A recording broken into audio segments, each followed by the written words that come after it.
Les amis, je vous ai fait une vidéo sur la dame Diane décédée aux États-Unis, là, en Arizona, dont on a découvert le corps qui dégageait déjà chez elle. Bon, dépression, a-t-on dit. Bon, maintenant, est-ce que c'est ça? Voilà. J'ai suivi une vidéo dans laquelle une dame relatait exactement ce qui s'est passé. Donc, une dame là-bas, ce qui s'est passé. Mais, donc, relatait dans quelques séquences jusqu'à son décès. Donc, à la fin, là, le décès, là, la cause jusqu'ici, on y met un point d'interrogation. Soit la dépression, soit c'est le mari, puisque le mari a été trouvé là. Donc, il était là, devant la porte de là où la dame vivait. Donc, en fait, ce qui s'est passé, c'est quoi? Donc, je vous relate, en fait, ce que j'ai écouté dans cette vidéo-là. Mariée, vivant avec le monsieur, aux États-Unis, là-bas. Après quelque temps, ça c'est clair, donc je veux dire, il y a toujours des remous dans les foyers. Donc, ils traversaient des moments de turbulence et tout et tout. Bon, à côté de ça, un moment, le monsieur est venu, il a dit que ils avaient, quoi, 4? Elle a dit 3, il a 3 ou 4 enfants. Ils avaient des enfants dans tous les cas. Le monsieur a dit à la dame qu'il fallait qu'ils envoient les enfants en vacances au pays. Puisqu'il avait besoin de la signature, quand les enfants doivent se déplacer là, il faut l'accord parental, donc l'accord des 2 parents, donc, quand on doit faire voyager les enfants. La dame a signé, il a envoyé les enfants, il est allé avec les enfants, donc il devait voyager, donc les amener. Il avait besoin de la signature de la dame, puisque la dame ne partait pas avec eux. Sauf qu'il arrive au pays, il revient sans les enfants. Et il demande que, mais c'est comment? Toi, tu vas me laisser les enfants au pays? C'est pourquoi? C'est quoi? Oui, bon, j'ai décidé, il faut qu'ils fassent leur cursus scolaire là-bas avant de revenir. Donc, j'ai décidé comme ça. La femme appelle la famille, elle se plaint, machin, ceci, cela. Vous savez, la famille, on a calmé la femme que non, bon, c'est aussi le père des enfants. S'il a décidé comme ça, il faut... Elle a avalé la pilule. Donc, elle a continué le cours de sa vie, comme ça, sans ses enfants. Et le monsieur, une fois revenu, donc c'est quelqu'un qui, par rapport à son travail, dans le cadre de son travail, il se déplaçait beaucoup, il partait, il faisait des mois, et quand il était parti, donc il ne cherchait même pas à savoir comment allait la femme, l'appeler, rien. Donc c'était vraiment, c'était trop de remous dans leur couple. Donc toujours, il était parti, il va faire des mois, elle va même m'appeler, il ne va jamais décrocher, tout, donc ça n'allait vraiment pas. C'était dessus-dessous entre eux. C'était vraiment électrique entre eux. Voilà. La dame est toujours restée là, très calme, toujours pris tout sur elle. Un moment, elle est tombée malade. Elle appelle le monsieur, mais écoute, machin, je suis malade. Le monsieur n'a jamais réagi. Donc, toujours parti pour ses voyages. Donc, elle appelle, il n'est jamais joignable. Ainsi de suite. C'est comme ça qu'elle a fait venir sa cousine vivant aux États-Unis. Elle devait se faire opérer. On devait l'opérer pour qu'elle vienne rester auprès d'elle. Donc, l'assister pendant cette période de maladie, cette période d'opération-là. Donc, ce que le mari était censé faire. Mais il répondait, il était aux abonnés absents. Donc, alors que c'était son mari. La cousine est arrivée là, à assister la dame. La dame est sortie de cet état-là, de cette maladie, et a décidé comme ça d'aller au pays, se ressourcer, d'aller voir la famille, afin d'exposer leurs problèmes, afin de faire part de ce qu'ils vivent là-bas à la famille. Donc, voir si la famille pouvait y faire quelque chose. Elle a dit au mari que bon, voilà, moi je vais aller au pays. Donc, parce que cette situation, ça ne va plus là. Il faut bien que la famille soit au courant. C'est le monsieur qui va, il achète le ticket. Il vient donner à la dame. La dame va, sauf qu'il a su aussi, hein. Donc, il arrive aussi au pays. Donc, elle s'attend à ce que le monsieur vienne dans sa famille, avec sa famille à lui. Sauf que le monsieur, lui, vient avec ses amis. Au lieu de venir avec la famille, il vient avec les amis. Donc, on a parlé de tout et de rien. Donc, sauf de leurs problèmes, c'est clair. On va parler des problèmes, hein, qui minent votre couple devant les amis. Donc, c'est comme ça que le moment venu, ils sont encore retournés. Le monsieur, voilà, le monsieur est retourné avant la dame. Le monsieur retourne avant la dame. La dame, avant de retourner, voici ce que le monsieur a fait. Il a vendu la maison, leur maison, qu'ils avaient à deux. Hein.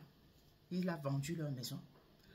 Et la dame arrive, il va la prendre à l'aéroport, il va l'héberger dans une autre maison. On dit des maisons sociales, des maisons comme des ghettos. Voilà. Qui n'étaient pas à leur niveau. Donc, parce qu'ils avaient quand même un niveau social. Voilà, qui vraiment, là où le monsieur était allé loger la dame, ça ne correspondait pas. Et ce qu'il dit à la dame, c'est que bon, voici là où on va loger en attendant que je fasse les travaux dans notre maison, là, machin, ceci, cela. La dame elle a accepté.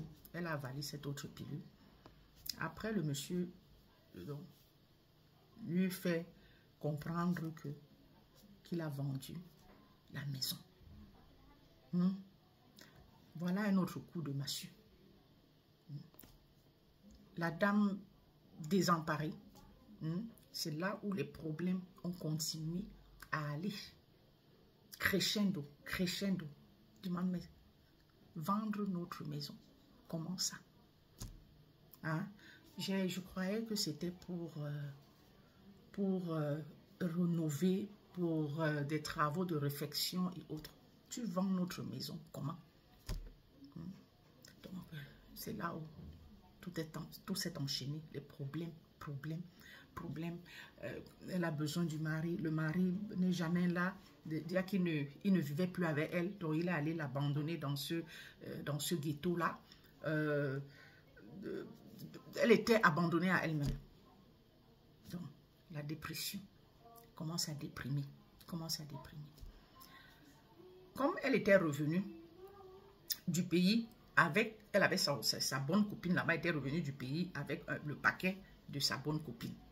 Donc, il fallait qu'elle lui remette ça. Elle appelle sa copine, elle lui dit, je suis revenue avec un paquet pour toi. La copine lui demande, envoie-moi ton adresse, je viens chercher le paquet. La copine reçoit l'adresse. Elle se déplace. Le jour où elle arrive, c'est là où on découvre le poteau rose. Donc, entre-temps, autant pour moi, la dame tirait le diable par les cornes. Donc, elle prenait tout sur elle, tout ce que le monsieur orchestrait, hein, lui faisait subir. N'est jamais là pour elle. Le mariage va en cacahuète, il est de son côté. Je ne sais pas, peut-être qu'il avait déjà une autre vie avec une autre femme. Il avait déjà bien ourdi son plan parce que vous suivez bien le cheminement. Comment il va au pays, il laisse les enfants. C'était pour éloigner les enfants, donc pour être libre de bien mater leur maman, pour être libre comment je vais dire, de faire toutes ces bêtises, de mettre tout son plan, donc de se séparer de leur maman, de l'oppresser, hein, je ne sais pas, de faire d'elle ce qu'il voulait. Et c'est ce qui s'est passé. Tellement opprimé, les méninges, les nerfs serrés, comme ça, serrés. La copine arrive maintenant. Qu'est-ce qu'elle découvre?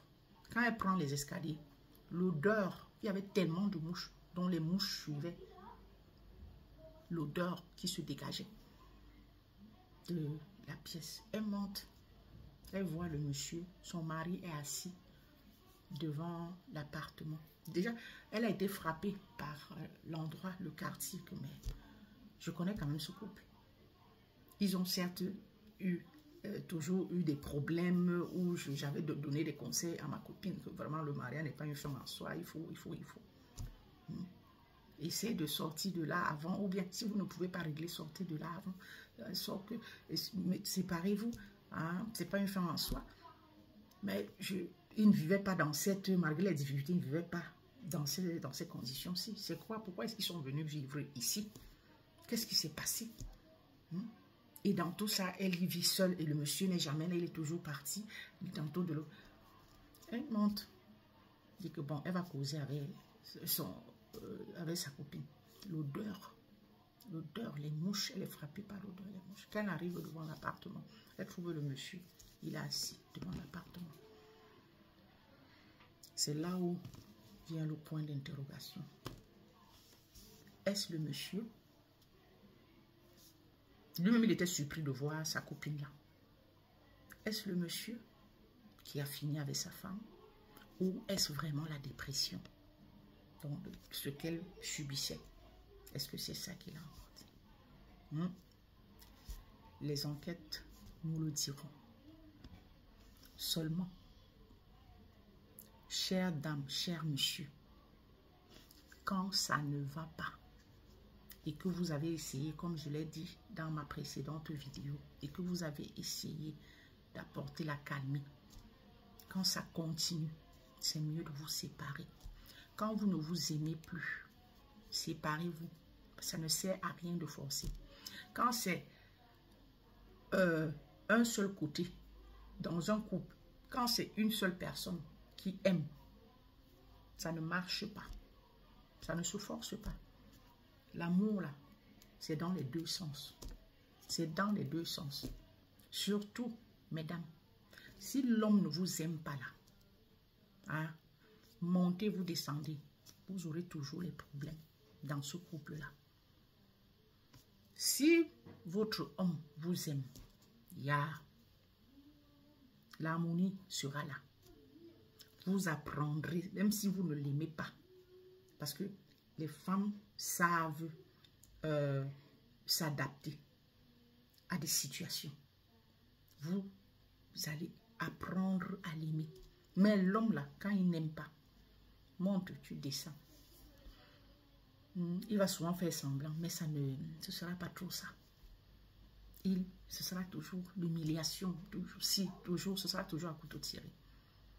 C'est mieux. L'amour là, c'est des deux côtés. Pour avoir une parfaite harmonie, c'est des deux côtés. L'homme et la femme doivent s'aimer. Quand l'homme ne t'aime pas, il ne faut pas forcer.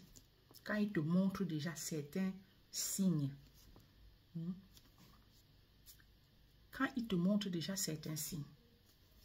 sincèrement, il faut arrêter avec la relation parce que forcer là, ça ne fera que vous créer des problèmes. Et ça risque de finir comme ça, soit où c'est la dépression, soit c'est qu'un jour il en aura marre, il va te... soit, je ne sais pas, les enfants y passeront, ainsi de suite. D'accord les amis? Arrêtons de forcer l'amour. Arrêtons. Quand ça ne va plus là, séparez-vous. Oui, la femme prend beaucoup sur soi.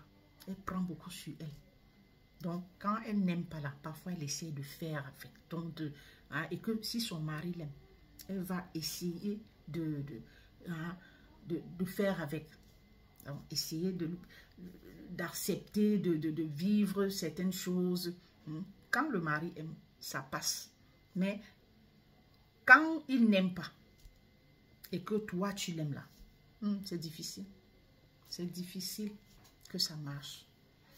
En tout cas, que la dame repose en paix et surtout que justice soit faite.